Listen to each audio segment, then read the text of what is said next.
రండి, ప్రార్థన చేసుకుని మనం ఈ యొక్క వేకపోడిని ప్రారంభించుకుంటాం. ప్రార్థన. పరిశుద్ధిగా ప్రేమగల తండ్రి, నమ్మకమైన సృష్టికర్త దేవా, అబ్రహాము, ఇస్సాకు, యాకోబుల తండ్రి, మా పితరుల దేవా, మాకు దేవుడుగా ప్రభువుగా ఉన్నందుకు వందనాలు, స్తోత్రాలు చెల్లిస్తున్నాను. ఈ దాసునైనా నన్ను ప్రభా మరుగుపరిచి మీరే మాట్లాడుతూ రావాల్సిందిగా ప్రార్థిస్తున్నాను. దేవా, సహాయం చేయండి, కృప చూపించండి. ప్రారంభం ముగింపు వరకు మీ సన్ని మాకు తోడుగా ఉంచండి. యేసుక్రీస్తు నామమున ప్రార్థించి స్తుతించి అడిగి వేడుకుంటున్నాము తండ్రి, ఆమేన్. దేవుని యొక్క పరిశుద్ధ గ్రంథ బైబిల్ నుంచి మనం మాట చదువుకుందాం. ఈ దినము క్యాలెండర్ వాగ్దానం చూసినట్లయితే లేవీకాండం 26వ అధ్యాయము 11వ వచనంలో ఈ విధంగా రాసి పెట్టినారు దేవుడు. చదువుదాం. నా మందిరము మీ మధ్య ఉంచెదను, మీ యందు నా మనసు అసహ్యపడదు. నేను మీ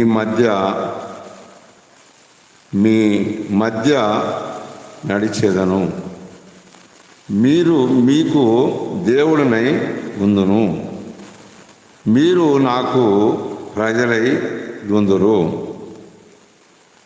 ప్రభు యొక్క నామమున ప్రతి ఒక్క మానవులు తెలుసుకోవాల్సింది ఏంటంటే, దేవాది దేవుడు ప్రభు అయిన యేసుక్రీస్తు వారు ఈ యొక్క ఉదయకాల సమయంలో మాట్లాడుతూ ఉంటున్నారు. నీ మధ్యన ఆయన మందిరము ఉన్నది. కనుకని మనం అనేక సార్లు ఆలోచిస్తూ ఉంటాం, మందిరం అంటే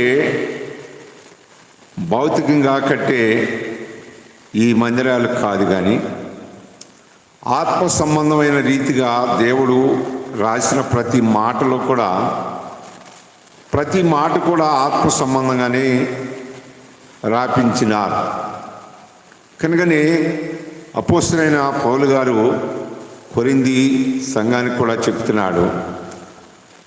ఏమంటున్నాడంటే, మీ దేహము దేవుని ఆలయమని మీరెరుగరా?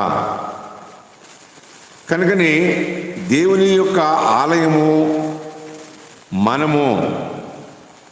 ఆ ఆలయంలో ఎవరైతే దేవునికి ఆలయముగా ఉంటున్నారో, ఎవరైతే దేవునికి మరి ఒక ఆలయముగా మార్చబడుతున్నారో, ఆ వ్యక్తిలో దేవాది దేవుడు ఉండి ఎంతసేపు ఆయనతో గడిపినా కానీ, ఎంతసేపు బైబిల్ చదివినా, ఎంతసేపు ప్రార్థనలో గడిపినా, ఎంతసేపు ఆరాధన చేసినా మనకు ఇసుకుదల అనేది ఉండదు.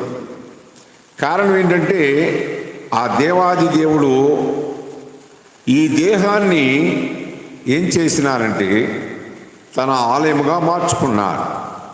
ఒకప్పుడు ఈ దేహము ఎలాంటిదంటే, లోకాశలకు, శరీరాశలకు మరి లోనైపోయిన ఈ దేహము. కనుక ఇక్కడ మాట్లాడుతున్న మాటను చూస్తే మరి ప్రతి ఒక్క మానవుడు కూడా దీని గురించి ఆలోచిస్తుంటున్నాడు. చూడండి, ఇక్కడ నా మందిరము అంటున్నాడు. 26వ అధ్యాయము 11వ వచనంలో చెబుతున్నాడు, నా మందిరము మీ మధ్య నుంచేదను, మీ యందు నా మనస్సు అసహ్యపడదు. కనుక ఎవరైతే దేవుని మందిరముగా ఉంటారో, దేవాది దేవుడు మరి ఆ వ్యక్తిలో ఉండి ఆ వ్యక్తికి ఎలాంటి మరి పరిస్థితులు వచ్చినప్పటికి కూడా వెంటనే ఏం చేస్తూ ఉంటాడంటే దేవుని పాదాల దగ్గర ఉంటాడు, దేవుని దగ్గర మనవి చేసుకుంటూ ఉంటాడు.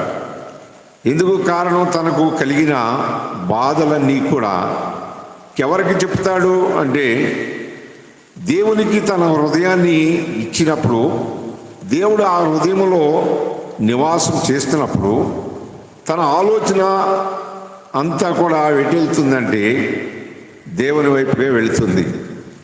కారణం ఏంటంటే దేవునికి అతను ఎలా ఉన్నాడంటే ఆలయముగా ఉన్నాడు. ఇదే వాగ్దానము 2005 సంవత్సరం మన మోటార్ కార్డులో వచ్చింది. 2005 సంవత్సరం మోటార్ కార్డులో వస్తే ఆ రాత్రి చూసినప్పుడు నాకే ఈ వాగ్దానం వచ్చినట్టు, ఆ రోజు 31st నైట్ తీసుకున్న వాగ్దానం నేను అది కాదు, కానీ నేను ఈరోజు కూడా నేను గుర్తుపెట్టుకున్నది ఏంటంటే ఆ వాగ్దానం ద్వారా దేవుడు నాతో మాట్లాడారు. ఏమని మాట్లాడారంటే పదే పదే పదే దేవుడు నన్ను ప్రేరేపిస్తున్నది ఏంటంటే నా మందిరము మీ మధ్యన ఉంచేదను, మీ అందు నా మనసు అసహ్యపడదని. జనవరి నుంచి దేవాది దేవుడు 10వ నెల వరకు కూడా నన్ను బలపరుస్తూనే వచ్చారు. కనుకనే ఏంటి ఈ యొక్క మాటలు పదే పదే మాట్లాడుతున్నాడు దేవుడు నాతోటి అని, నేను నా వాగ్దానం ఇది కాదు కదా, నాకు వేరే వాగ్దానం కదా వచ్చింది, ఈ వాగ్దానం ద్వారా దేవుడు నాతో మాట్లాడుతున్నారేంటి అని నేను బాగా ప్రార్థనలో కూర్చున్నప్పుడు సృష్టికర్త అయిన దేవుడు అంటున్నారు, ఆ దేవాది దేవుడు నాతో మాట్లాడుతున్నారు, నా మందిరము నీ మధ్యన ఉంచుదానని మళ్ళా సంధిస్తున్నారు.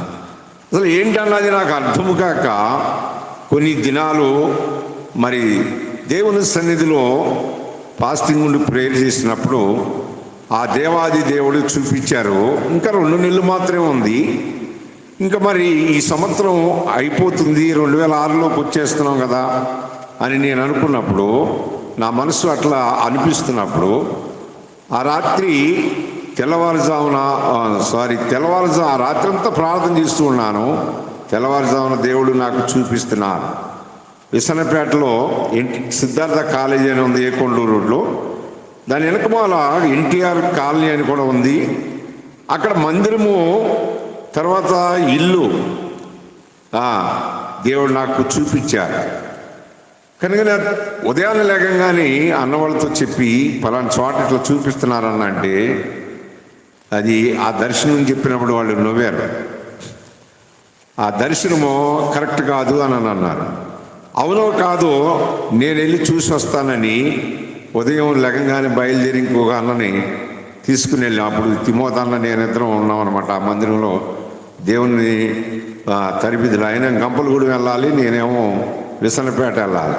విసనపేట ఎక్కడైతే దేవుడు దించి ఆ ఆటోలో తీసుకెళ్ళాడు, నేనున్న స్థలం కాంచి అక్కడ దిగి ఆ దేవుడు ఇట్లా తీసుకెళ్ళాడో అక్కడికి డైరెక్ట్ మందిరం కాడికి వెళ్తే అక్కడ మందిరము ఇల్లు 2 ఉన్నాయి అన్నమాట.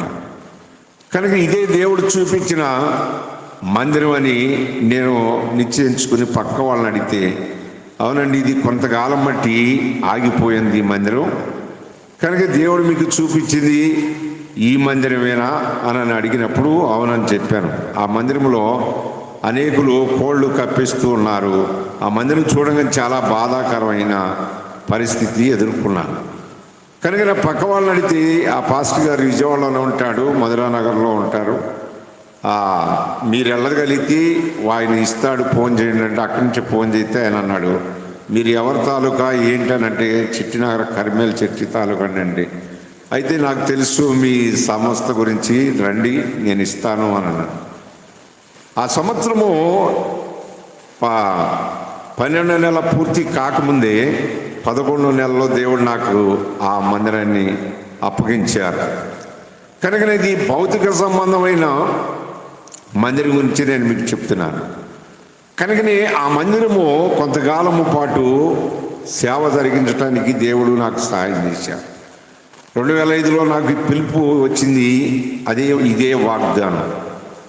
అదే రీతిగా ఈరోజు దేవుడు అంటున్నాడు ఇక్కడ, నా మందిరము నీ మధ్యన ఉంచేదనంటే, మనము ఒకప్పుడు ఈ హృదయం అనే మందిరము లోకానికి మందిరంగా ఉంది, పాపానికి మందిరంగా ఉంది, శాపానికి మందిరంగా ఉంది, చనిపోతే నరకానికి మందిరముగా ఉన్న మన దేహమును మరి దేవాది దేవుడు ఎప్పుడైతే మనలోకి వచ్చారో ఇది ఆయనకు మందిరముగా మార్చబడింది. ఎవరైతే నమ్మి బాప్తిస్మం పొందుతారో ప్రతి ఒక్క వ్యక్తిలో కూడా ఆ దేవాది దేవుడు ఉండటానికి ఇష్టపడతాడు. ఇది ఇక్కడ ఇప్పుడు మనం ప్రజెంట్ నడిపే ఈ సియోను మందిరం మనం రెంట్ కడుతూ ఉంటున్నాం.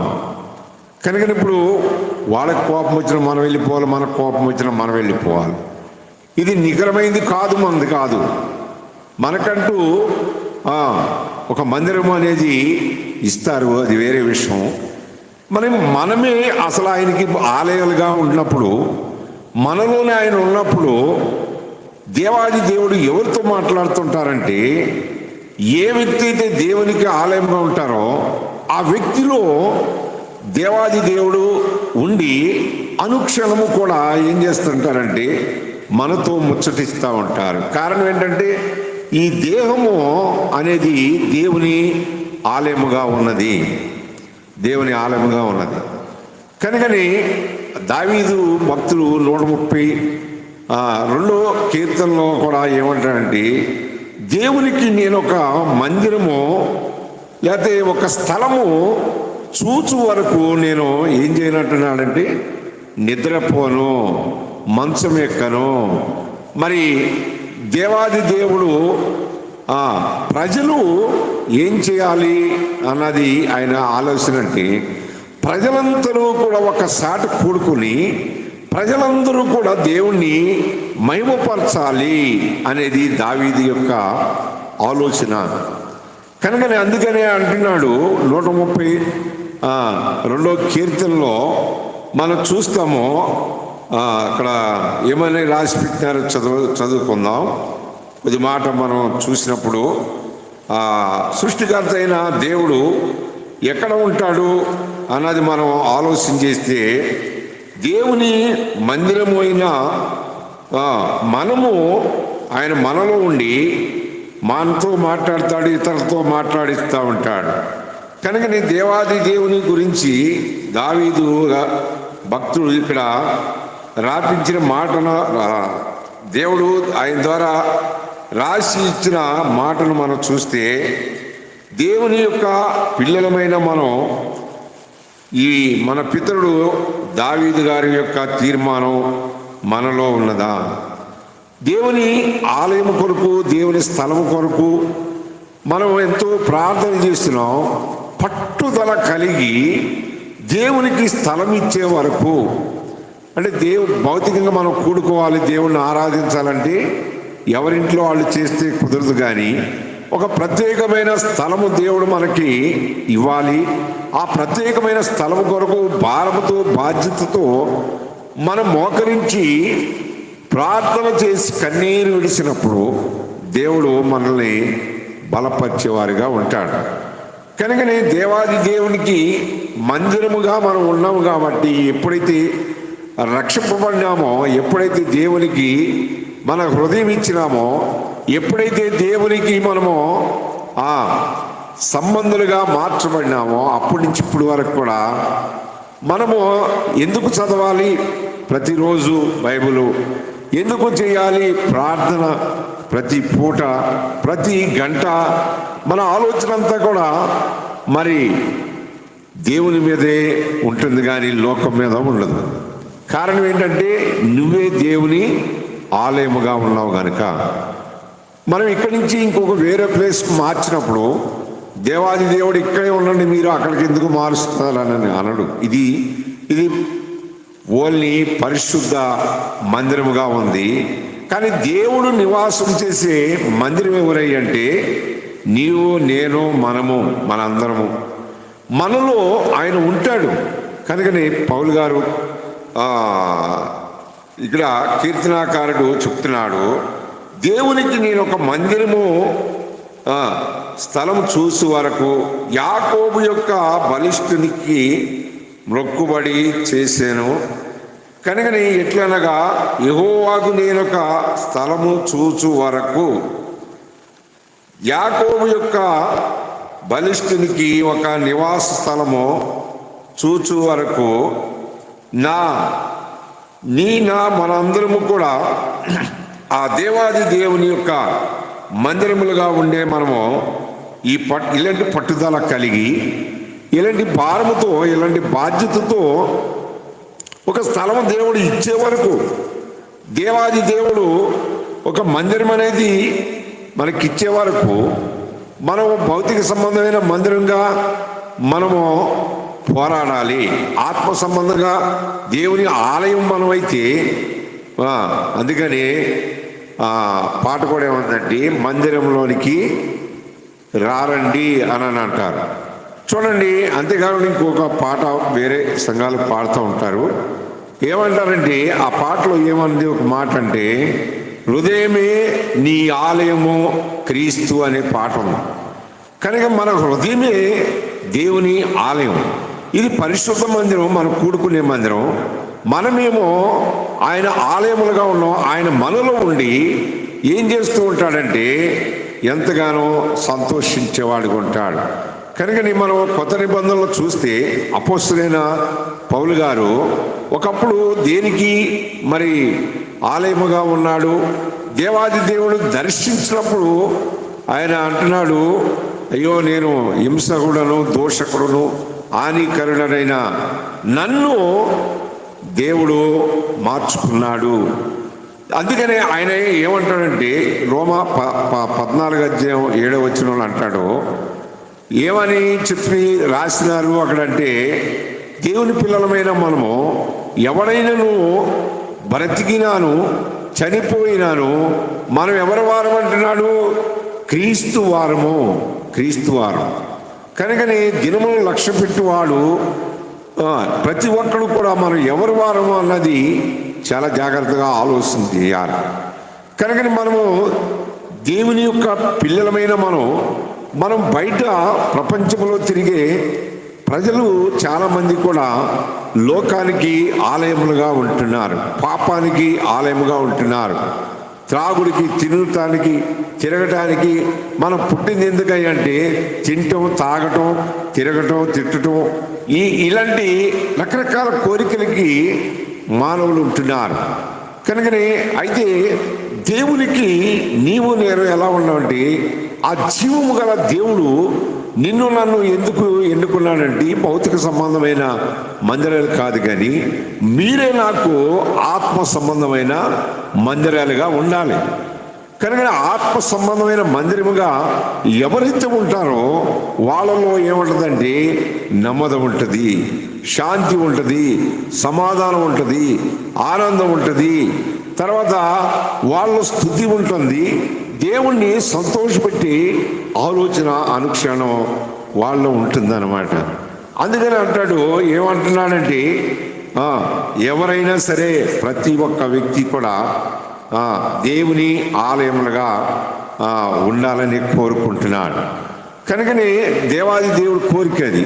దేవునికి మనం ఎలా ఉన్నాం అన్నది ఉదయకాల సమయంలో ఆలోచిస్తే, దేవునికి ఆలయములుగా ఉన్నామా లేకపోతే లోకానికి ఆలయములుగా ఉన్నారా మీరు అన్నది మిమ్మల్ని మీరే ఈ ఉదయకాల సమయం పరీక్షించుకుని, లేకపోతే అటు ఇటు కూడా ఉన్నామా, ఆ లోకానికి ఇటు దేవునికి రెండు మధ్యలో నడుస్తుంటున్నామా అన్నది మీరు మిమ్మల్ని మీరే పరీక్షించుకోవాలి.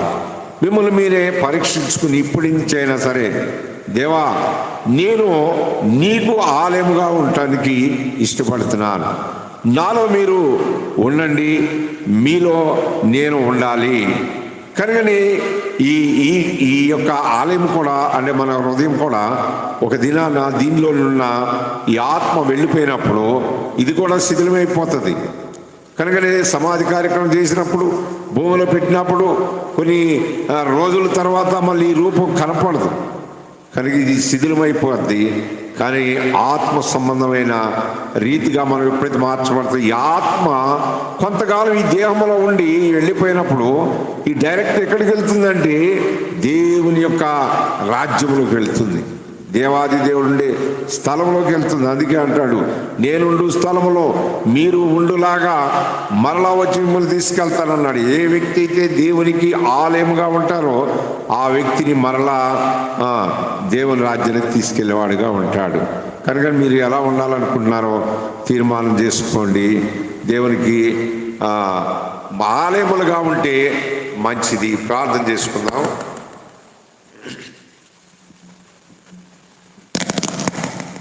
ప్రార్థన చేసుకుందాం. పరిశుద్ధ ప్రియంగల తండ్రి, నమ్మకమైన సృష్టికర్త దేవా, అబ్రహాం, ఇస్సాకు, యాకోబుల తండ్రి, మా పితల దేవ, ఈ ఉదయకాల సమయంలో మీరే మాతో తేటగా సూటిగా మాట్లాడుతారండి. ఈ దినమంతటిలో ప్రభా మరి అయా మీ కృప దయచేయండి. ఈ వారం అంతటిలో మీ సన్నిధి మాకు తోడుగా ఉంచు. ఈ సంవత్సరం అంతటిలో మీరు మాకు తోడుగా ఉండి నడిపిస్తూ రండి. అద్భుతమైన పూజనీయుడు, ఆశ్చర్యకరుడు, ఆలోచనకర్త, బలవంతుడైన దేవుడు కనుకనే ప్రభా మీ పాద సన్నిధిలో నాయన మొరపెడుతున్నావు. నా మొరను ఆలకించు. అనేకులు ఇంటూ వచ్చారు, అనేకులు దేవా పనిపాటలో తోడుగా ఉండండి, ఉద్యోగ బాధ్యతల్లో తోడుగా ఉండము, కుటుంబాలు దీవించము, సమస్యలు సాల్వ్ చేయండి అయా. మరి ఈ దినమంతా సేని ప్రేయర్లో తోడుగా ఉండము, సహాయం చేయండి. కృపా కనికరాలు కోరుకుంటూ మీ ఇష్టాన్ని, చిత్తాన్ని సంపూర్ణంగా పరిపూర్ణంగా నెరవేర్చి మహిమ తెచ్చుకోమని అయా సీయోను కొరకు ప్రార్థిస్తున్నాం. దీన్ని అంటుకట్టుకున్న ప్రతి మందిరం కొరకు ప్రార్థిస్తున్నాం. సేవకుల కొరకు దేవా, మరి దేవుని బిడ్డల కొరకు ప్రభా, మా దేశం కొరకు, రాష్ట్రాల కొరకు ప్రార్థిస్తుంటున్నాం. దేవా, అన్ని విషయాలు మీరే చాలినంత దేవుడిగా మీరుండి నడిపించమని, సహాయం చేయమని, కృప చూపించమని యేసు పరిశుద్ధ నామములో అడిగి వేడుకున్నాం తండ్రి, ఆమేన్. మన తండ్రి అయిన దేవుని ప్రేమ, కుమారుడైన యేసుక్రీస్తు వారి కృప, పరిశుద్ధాత్మ సన్నిధి, సహవాసం, దేవుని దక్షిణాస్తం ఇప్పుడు ఎల్లప్పుడు మనకు సకల పరిశుద్ధులుగా ఆయన హస్తం తోడుగా ఉండి నడిపించునుగాక. ఆమేన్. అందరికీ ప్రైజ్ లార్డ్.